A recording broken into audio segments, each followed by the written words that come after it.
ನಮಸ್ಕಾರ ಆತ್ಮೀಯರೇ, media house ಕನ್ನಡಗೆ ಸ್ವಾಗತ. ರಾಷ್ಟ್ರ ರಾಜಕಾರಣದಲ್ಲಿ ಭಾರೀ ಹಂಗಾಮ ನಡೀತಾ ಇದೆ. ರಾಷ್ಟ್ರ ರಾಜಧಾನಿ ದೆಹಲಿಯಲ್ಲಿ ಕಾಂಗ್ರೆಸ್ ಪ್ರತಿಭಟನೆಯ ಕಿಚ್ಚು ಹಚ್ಚಿದ್ದು ಕಾಕ್ರೋಚ್ ಜನತಾ ಪಾರ್ಟಿಯ ಆಕ್ರೋಶವನ್ನೇ ಅಸ್ತ್ರ ಮಾಡಿಕೊಳ್ತಾ ಇದೆ. ಕಾಕ್ರೋಚ್ ಪಾರ್ಟಿಯ ಸದಸ್ಯರ ಪ್ರತಿಭಟನೆ ವೇಳೆ ಪೊಲೀಸರು ಲಾಠಿ ಚಾರ್ಜ್ ಮಾಡಿದ್ದು, ಈ ವೇಳೆ ಹಲವರು ಗಾಯಗೊಂಡಿದ್ರು. ಇದನ್ನ ಖಂಡಿಸಿ ಕಾಂಗ್ರೆಸ್ ಘಟಾನುಘಟಿ ನಾಯಕರು ಬೀದಿಗಿಳಿದಿದ್ದಾರೆ. ಸಂಸತ್ ಅಧಿವೇಶನ ನಡೀತಾ ಇರೋ ಹೊತ್ತಲ್ಲೇ ಕೇಂದ್ರ ಸರ್ಕಾರವನ್ನ ಕಟ್ಟಿ ಹಾಕೋದಕ್ಕೆ ದೊಡ್ಡ ರಣತಂತ್ರ ಹೂಡಿದ್ದಾರೆ.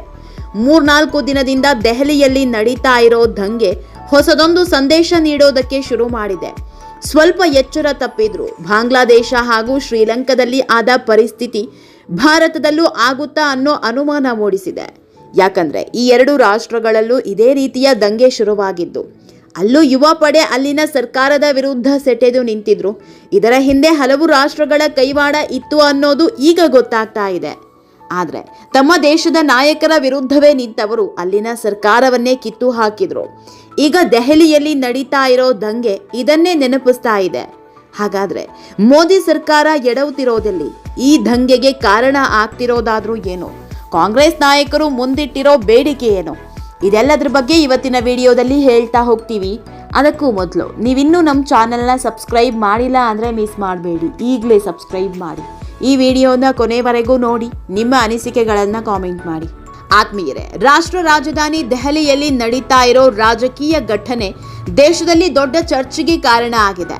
ಕಾಂಗ್ರೆಸ್ ಪಕ್ಷದ ರಾಹುಲ್ ಗಾಂಧಿ ಮತ್ತು ಪ್ರಿಯಾಂಕಾ ಗಾಂಧಿ ವಾದ್ರಾ ಸೇರಿದಂತೆ ಹಲವರು ಪ್ರಧಾನಮಂತ್ರಿ ನರೇಂದ್ರ ಮೋದಿ ಅವರ ಅಧಿಕೃತ ನಿವಾಸದ ಮುಂದೆಯೇ ಭಾರೀ ಪ್ರತಿಭಟನೆ ನಡೆಸಿದ್ದಾರೆ.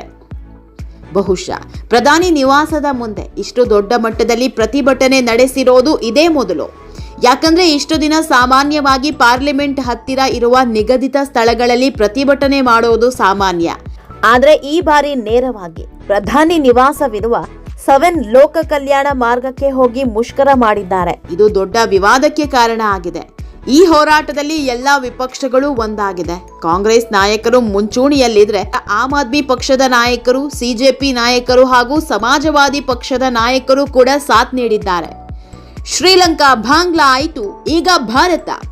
ಆತ್ಮೀಯರೇ, ದೆಹಲಿಯಲ್ಲಿ ಎದ್ದಿರೋ ದಂಗೆ ಬೆನ್ನಲ್ಲೇ ಸೋಷಿಯಲ್ ಮೀಡಿಯಾದಲ್ಲಿ ಹೊಸದೊಂದು ಟ್ರೆಂಡ್ ಸೆಟ್ಟಿಂಗ್ ಶುರುವಾಗಿದೆ.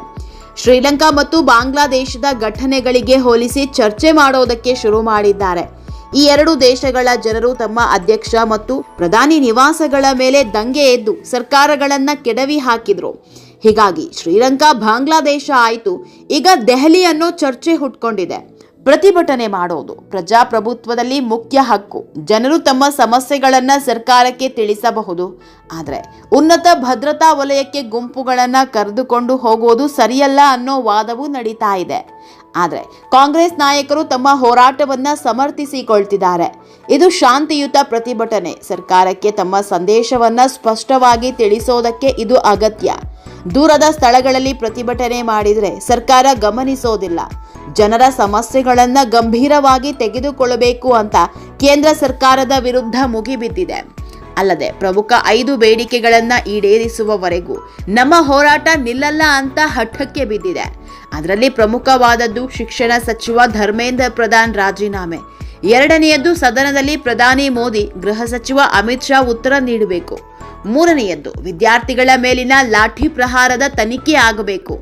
4ನೇಯದ್ದು ವಿದ್ಯಾರ್ಥಿಗಳ ಚಿಕಿತ್ಸೆ, ಶಿಕ್ಷಣಕ್ಕೆ ಪರಿಹಾರ ನೀಡಬೇಕು. ಕೊನೆಯದ್ದು ನೀಟ್ ಅಕ್ರಮದ ಬಗ್ಗೆ ಸದನದಲ್ಲಿ ಚರ್ಚೆ ಆಗಬೇಕು ಅನ್ನೋದು. ಈ 6 ಡಿಮ್ಯಾಂಡ್ಗಳನ್ನ ಮುಂದಿಟ್ಟು ಹೋರಾಟ ಮಾಡ್ತಾ ಇದೆ. ಆತ್ಮೀಯರೇ, ನೀಟ್ ಪರೀಕ್ಷೆಗಳಲ್ಲಿ ಲೋಪ ಆಗಿರೋದು ಸತ್ಯ, ವಿದ್ಯಾರ್ಥಿಗಳು ಪ್ರಾಣ ಕಳ್ಕೊಂಡಿದ್ದು ಸತ್ಯ. ಆದ್ರೆ ಈ ವಿಷಯದಲ್ಲಿ ಕೇಂದ್ರ ಸರ್ಕಾರ ಮೊಂಡಾಟ ಮಾಡ್ತಿರುವಂತೆ ಕಾಣ್ತಾ ಇದೆ. ಇದಕ್ಕೆಲ್ಲ ನೈತಿಕ ಹೊಣೆ ಹೊತ್ತು ಶಿಕ್ಷಣ ಸಚಿವರನ್ನ ಕೆಳಗಿಳಿಸಬೇಕಿದೆ.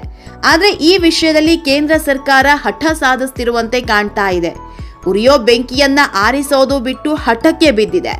ಇಷ್ಟೆಲ್ಲ ಹಂಗಾಮ ಆಗ್ತಾ ಇದ್ರೂ ಸಚಿವರನ್ನ ಕೆಳಗಿಳಿಸೋದಕ್ಕೆ ಬಿಜೆಪಿ ರೆಡಿ ಇಲ್ಲ. ಇದೇ ಯುವ ಜನತೆಯನ್ನ ಸಿಟ್ಟಿಗೇಳುವಂತೆ ಮಾಡ್ತಿರೋದು. ಪರೀಕ್ಷೆಯಲ್ಲಿ ಲೋಪ ಆಗಿದೆ, ವಿದ್ಯಾರ್ಥಿಗಳ ಜೀವ ಹೋಗಿದೆ, ಆದ್ರೂ ಕುರ್ಚಿಗೆ ಅಂಟ್ಕೊಂಡು ಕೂತಿದ್ದಾರೆ ಅನ್ನೋದೇ ಎಲ್ಲರ ಸಿಟ್ಟಿಗೆ ಕಾರಣ ಆಗ್ತಿರೋದು. ಬಹುಶಃ ಕೇಂದ್ರ ಸರ್ಕಾರ ಇದೇ ಮೊಂಡುತನಕ್ಕೆ ಬಿದ್ರೆ ದೊಡ್ಡ ಹೊಡೆತ ಬೀಳೋದು ಗ್ಯಾರಂಟಿ. ಆತ್ಮೀಯರೇ, ಈ ವಿಡಿಯೋ ನಿಮಗೆ ಇಷ್ಟವಾದಲ್ಲಿ ಲೈಕ್ ಮಾಡಿ, ಶೇರ್ ಮಾಡಿ, ಕಾಮೆಂಟ್ ಮಾಡಿ.